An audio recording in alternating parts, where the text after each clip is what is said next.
Bonjour à tous, aujourd'hui nous nous retrouvons pour une petite vidéo en extérieur. Parce qu'aujourd'hui il fait vraiment beau. Aujourd'hui nous allons voir comment passer de monolingue à bilingue, puis à multilingue ou polyglotte.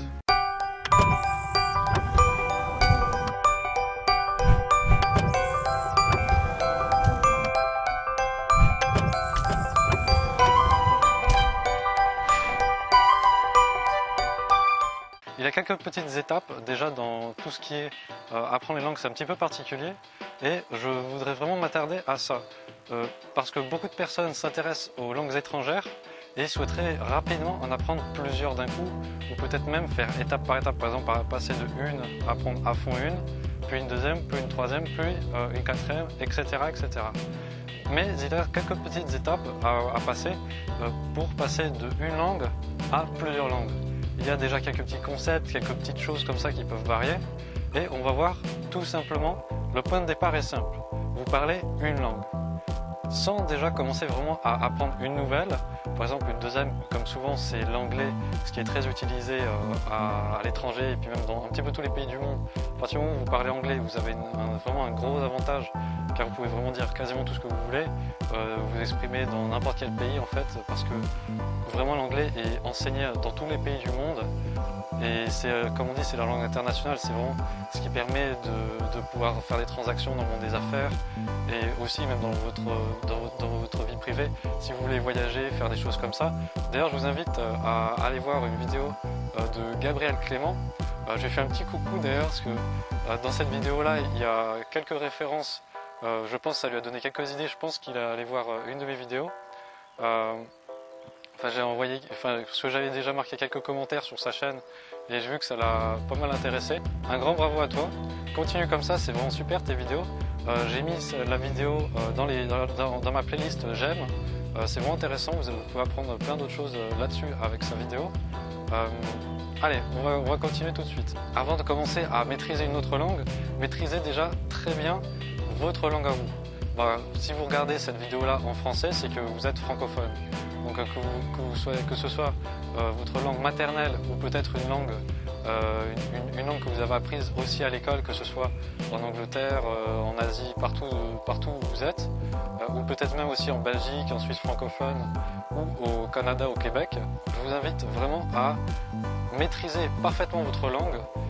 Quand je dis maîtriser une langue, c'est pas juste le vocabulaire, savoir comment utiliser le vocabulaire approprié, même si bien évidemment ça fait partie de la maîtrise de la langue. Savoir utiliser le vocabulaire approprié avec les personnes appropriées. Il y a le registre des langues, l'utilisation des mots, le registre selon la personne avec laquelle vous êtes, vraiment au niveau de l'aspect situationnel.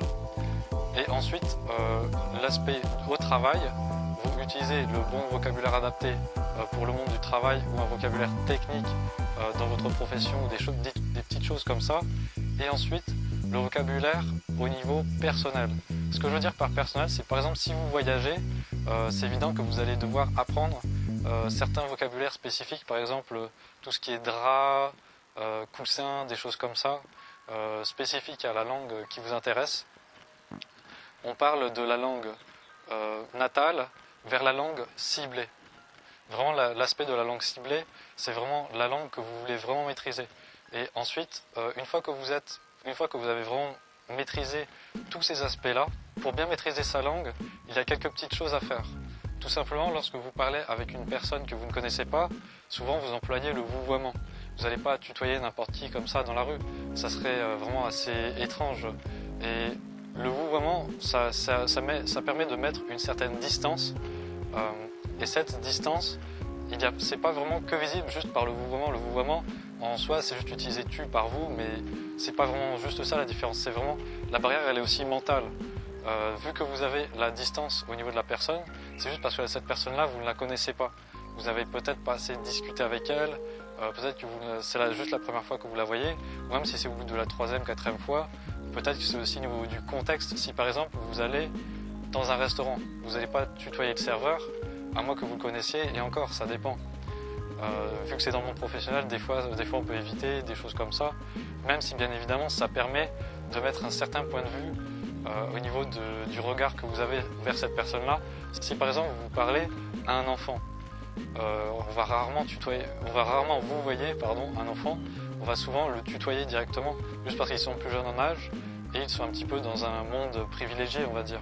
C'est l'aspect de l'adulte qui va protéger l'enfant, qu'on va guider ou des choses comme ça. Si par exemple il y a quelque chose qu'il ne sait pas faire, on peut très bien même lui montrer, et on va lui montrer en lui disant tu. Par exemple, dans un autre cas, quand vous êtes dans une salle de classe et que vous adressez à votre professeur, c'est évident que vous allez le vous voyez tout de suite, parce qu'il y a le côté hiérarchique au niveau de la hiérarchie, comme par exemple si vous êtes salarié avec votre patron, vous allez forcément le vous voyez pour mettre.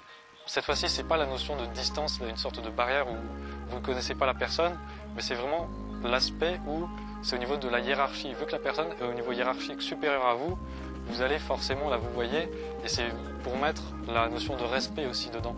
Comme par exemple à une personne que vous ne connaissez pas, vous lui devez le respect. C'est exactement la même chose. Ensuite, on va voir l'utilisation des mots. Comment utiliser les mots appropriés selon les situations. Il est évident que déjà le registre de langue va varier. Si vous êtes par exemple avec une personne hiérarchiquement supérieure à vous, vous allez forcément utiliser un vocabulaire peut-être un petit peu plus élevé, un petit peu plus adapté. Il y a les différents langages. Il y a le langage soutenu, courant, familier, et après tout ce qui est vulgaire et grossier. Mais comme on dit, on s'en sert quasiment jamais, quoi. Maintenant, nous allons nous intéresser au fait d'apprendre une langue. Comment passer d'une langue à devenir bilingue, à maîtriser une deuxième langue. C'est évident que ça ne va pas se faire tout de suite. C'est pas immédiat. Il y a déjà 3 différents aspects où, pour pouvoir apprendre une langue, il faut déjà les maîtriser par différentes étapes. Il y a 3 différentes étapes. Il y a la première étape, l'apprentissage, qui est l'étape plutôt théorique. Il y a l'étape de la pratique, où c'est vraiment un petit peu le début où on commence à pratiquer, l'utilisation de la langue. Et il y a la 3e étape, qui est vraiment au moment où vous maîtrisez, on va dire, pas totalement la langue, mais vous allez commencer à comprendre globalement les nouveaux concepts, les nouveaux aspects de cette langue, et vraiment tout ce qui est idée, comment vous formez les idées, comment vous décrivez les choses, comment vous percevez les choses, et c'est l'aspect où on va vivre la langue. Vraiment, j'insiste sur le mot vivre. Vivre et ressentir la langue. L'anglais ou l'allemand, ce sont des langues qui dissocient vraiment l'aspect corporel et l'aspect, on va dire, mental ou l'âme. Ça dépend comment on pourrait voir ces choses-là. Mais c'est vraiment cet aspect-là. Physique, c'est vraiment à part, le corps, et vraiment l'aspect mental, l'esprit, c'est vraiment très dissocié. Alors qu'en français, pour parler de soi ou pour parler de son corps, on ne va pas utiliser deux pronoms différents. On va utiliser je ou moi ou des choses qui sont vraiment similaires à ce niveau-là. Alors que si vous parlez l'allemand, quand vous allez parler de votre corps, par exemple pour dire tout simplement j'ai froid, on va dire es ist mir kalt ou es ist mir warm pour dire j'ai chaud. Alors que le pronom es, c'est vraiment utilisé pour tout ce qui est le corporel, vraiment votre corps en vous-même et non votre tête. Alors que pour parler vraiment de tout ce qui est l'aspect mental, l'aspect de vraiment tout ce qui est, on va dire, l'âme, le ressenti, tout ça, vous allez vraiment plutôt passer par le pronom personnel je. En allemand c'est ich. Vous allez voir dans quelques autres vidéos que je vais faire plus tard, dans le petit i qui s'affiche là, si vous allez voir un petit peu plus tard, je vais mettre en lien les vidéos. Je pense que d'ici une semaine ou deux, je vais préparer vraiment des vidéos très complètes sur tout ce qui est l'alphabet, les différentes prononciations et tout ça, et vraiment sur l'aspect de l'utilisation des pronoms personnels. Je vais faire une vidéo qui durera environ 15 minutes sur ça. Prenez bien le temps de la regarder et ça vous permettra de mieux comprendre les concepts. Une fois que vous avez... Bon, c'est vrai que le fait de dire apprendre une langue, vraiment apprendre une langue, c'est... Enfin, comme on dit, c'est évident. On va dire c'est évident, ça paraît évident. Mais vraiment, j'insiste sur le fait de dire apprendre une langue, car en France, on apprend ça à l'école. Mais on n'apprend pas ça dans le mode améliorer ses compétences, car apprendre une langue, c'est juste améliorer ses compétences. On ne peut pas dire j'apprends une langue comme on dit j'apprends les maths. Les maths, c'est oui, il y a des concepts, il y a des façons de penser comme ça, mais la petite différence qu'il y a, c'est que les maths, ça s'étudie. Alors qu'une langue, ça ne s'étudie pas. Ça s'apprend, c'est vraiment de l'apprentissage. Comment former les mots, comment former les phrases, c'est une région spécifique de votre cerveau en fait qui gère ça. C'est vraiment l'aspect du langage et un petit peu le ressenti qui peut vraiment en faire partie à ce niveau-là. Ensuite, il y a la deuxième étape, la phase pratique, où on commence par parler de façon saccadée jusqu'à parler de façon courante.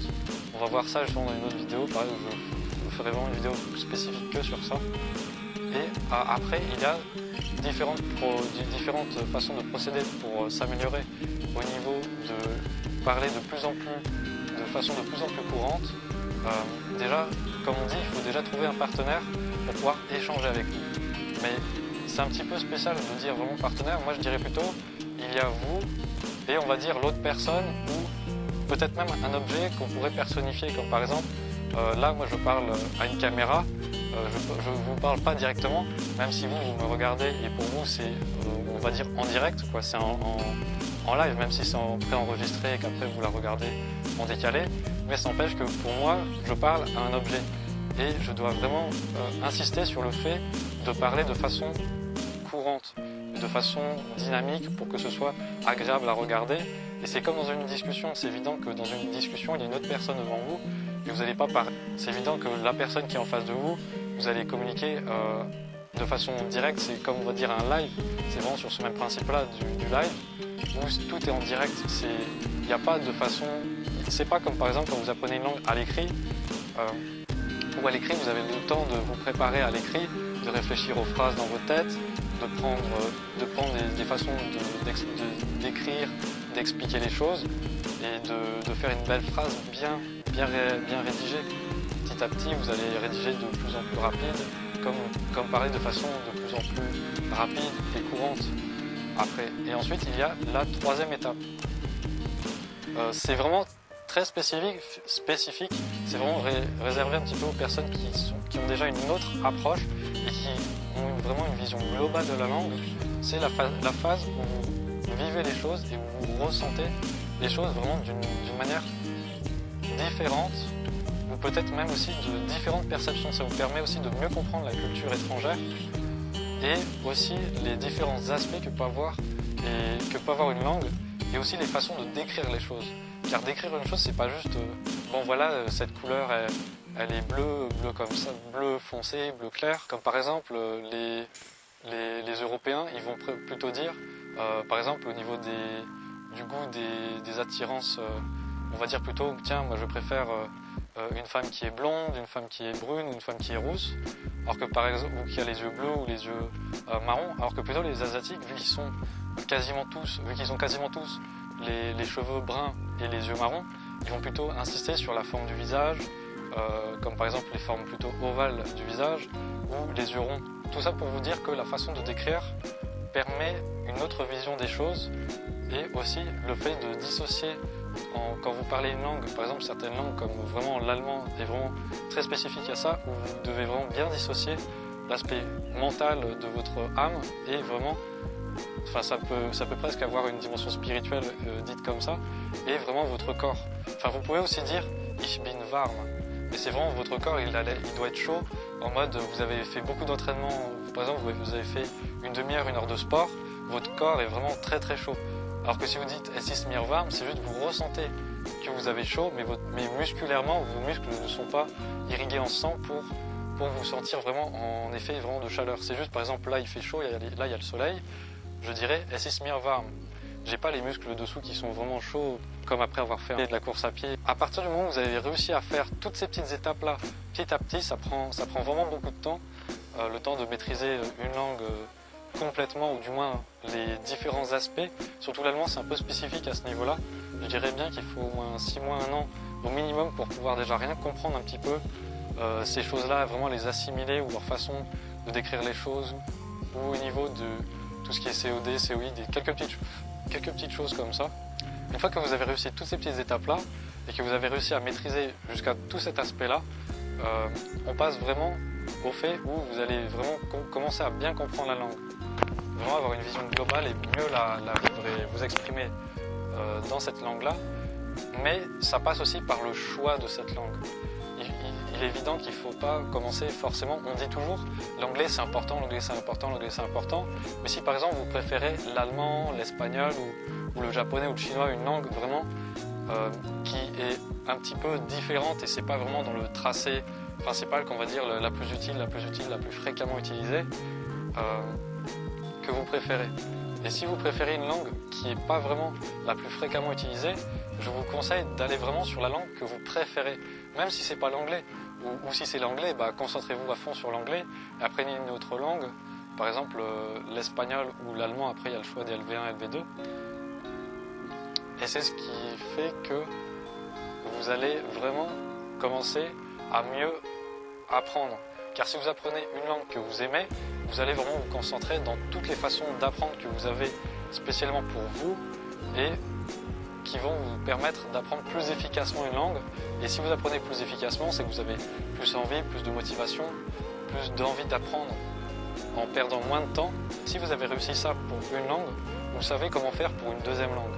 Et à partir du moment où vous maîtrisez déjà votre propre langue et que vous avez vraiment une bonne maîtrise d'une deuxième langue, là vous allez pouvoir passer à apprendre une troisième ou une quatrième langue. Que ce soit en simultané ou en différé. Par exemple, si vous apprenez 3 mois telle langue et qu'après vous passez 3 mois à une autre langue, tout en continuant à maintenir votre niveau jusqu'à vraiment avoir une vision globale des langues et une utilisation parfaite ou du moins qui se rapprocherait d'une très bonne utilisation, d'une utilisation on va dire plutôt confirmée de cette langue-là. Pour ma part, je parle français, anglais, allemand, italien un petit peu moins et chinois pour débutants. À partir du moment où je me suis bien concentré, moi c'était vraiment l'anglais que j'aimais beaucoup. Enfin je dis j'aimais, mais c'est parce que maintenant je préfère vraiment l'allemand. Je me suis concentré à fond sur l'anglais et ensuite après je me suis mis à apprendre l'allemand petit à petit, parce que c'est un petit peu plus long la façon de procéder pour mieux comprendre. Rien que la façon de former les idées de l'allemand, c'est un petit peu à part à ce niveau-là. Et ça m'a permis un petit peu d'avoir des différentes façons de capter, de percevoir, par exemple, une même situation. C'est évident que si on passe plutôt par une mentalité un petit peu plus allemande ou plus italienne pour les façons de ressentir certaines choses, c'est évident que votre façon de voir les situations va soit s'améliorer, ou soit vous allez avoir une vision encore plus globale, plus générale, et ça va vous éviter aussi des fois certains porte-à-faux au niveau des différences culturelles ou des relations interculturelles. Mais comme on dit, ça je vais faire des vidéos un petit peu à part à ce niveau-là pour pouvoir vous expliquer ça plus en détail. Si ça vous a plu, abonnez-vous et mettez un commentaire en bas pour savoir ce que vous pensez vraiment à ce niveau-là, car moi ça me permettra de mieux réaliser des vidéos plus tard pour me concentrer plus sur d'autres thèmes à aborder. Peut-être qu'il y a certains thèmes que j'ai pas assez expliqués, pas assez détaillés, que vous voulez un petit peu plus de détails dessus, il n'y a pas de souci. Mettez-le bien précisément en bas ce que vous voulez, ce qui vous intéresse, ou peut-être s'il y a d'autres choses qui vous intéressent, n'oubliez pas de mettre des commentaires. En bas, précisez tout ce que vous voulez. Expliquez-moi en quoi ça vous a aidé à voir les choses, voir les langues, voir quelques petits concepts, quelques petites choses comme ça. Prenez bien le temps d'apprendre une langue petit à petit, étape par étape. C'est pas, on va pas brûler les étapes et directement arriver au bout. Et n'oubliez pas de vous abonner et d'aller voir un petit peu ce qui se fait d'autre sur la chaîne. Si vous voulez avoir un petit peu plus de détails sur certaines petites choses, certains petits concepts, n'hésitez pas à y aller. Allez, à bientôt. Tchuss.